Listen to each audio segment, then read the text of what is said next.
පිහිටම වේවා.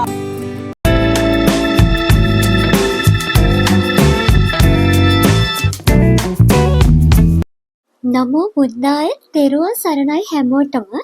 ඔන්න අදත් මම ඔයාලට අරගෙන ආවා හරිම ලස්සන හරිම සංසුන් හිත නිවන තැනකට.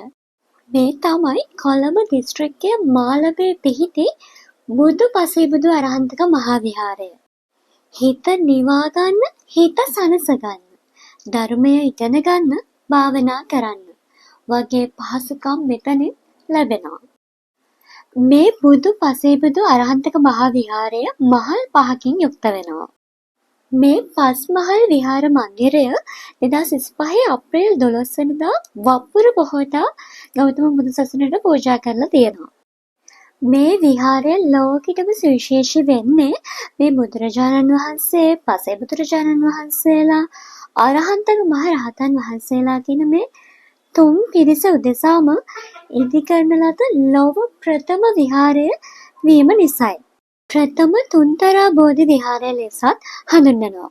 මේ විහාරයේ ගෘහ නිර්මාණය පවා බුදු සසුනේ උත්තරීතර භාවය මනාව සංකේතවත් කරනවා. පළමු මහල පිවිසුම් විහාරයේ කොටස තමයි මේ. ඉතින් අපගේ භාග්‍යවත් අරහත් සම්මා සම්බුදුරජාණන් වහන්සේ හද මඩලින් උපන් නිකලස් ශ්‍රාවක දරුවන් වන උතුම් රහසන් වහන්සේලා පිරිවරාගෙන භාග්‍යවතුන් වහන්සේ වැඩ සිටින අයුරු මේ විහාරයෙන් දැක ගන්න පුළුවන්. මේ තමයි දෙවන මහල. මිහිපිට එකම උතුම් පසේබුදු විහාරය.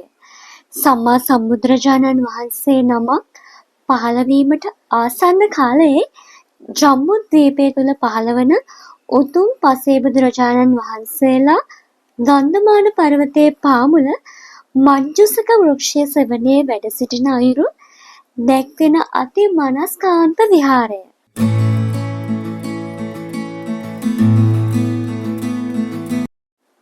තෙවන මහල උතුම් සම්බුදු විහාරයයි.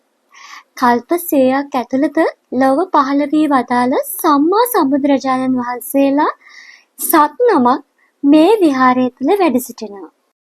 මේ හැම මහලක්ම සිත පැහැදෙන විදිහට නිර්මාණය කරලා තියෙනවා. හරිම ලස්සනට.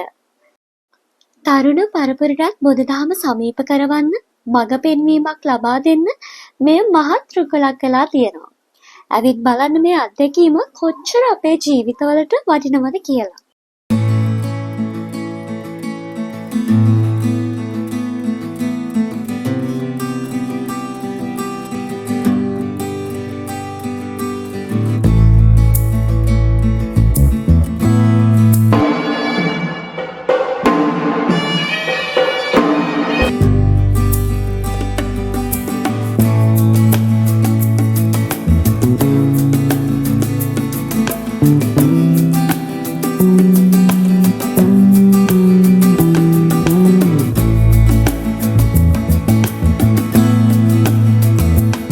විහාරයේ ඉහළම මහලේ තියෙන්නේ ශ්‍රී ගටිකාර මහා සෑය.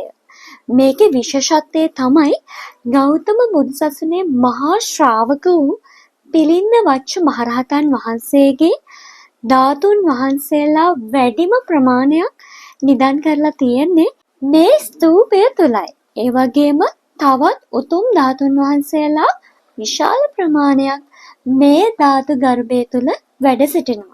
ධර්මාබෝධය ලැබූ කාශ්‍යප මහරහතන් වහන්සේගේ අග්‍ර උපස්ථායක වූ ගටිකාර මහා බ්‍රහ්මරාජයාගේ නාමයෙන් ඉදිකළ මහා සෑය තමයි මේ.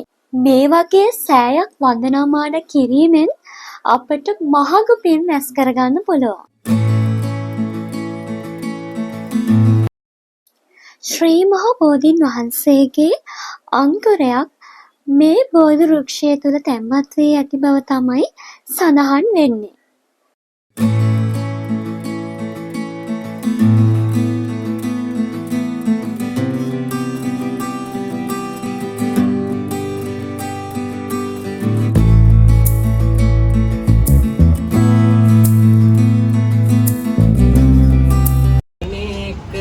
පිහිටම වේවා.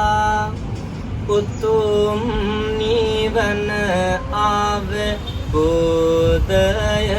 වේවා සුවච සුමුදු හින්දු ගුණ ඇති වේවා සියලු දෙනා ලොව සුවපත් වේවා. channel එක තවම subscribe කරලා නැත්නම් දැන්ම subscribe කරන්න. ඒ වගේම වීඩියෝ එක ගැන ඔයාලගේ අදහස් දැන්ම comment කරන්න අමතක කරන්න එපා. ඔයාගේ වටිනා කාලය මේ වීඩියෝ එක වෙනුවෙන් කැප කළාට ඔයාට ස්තුතියි. නමෝ බුද්ධාය.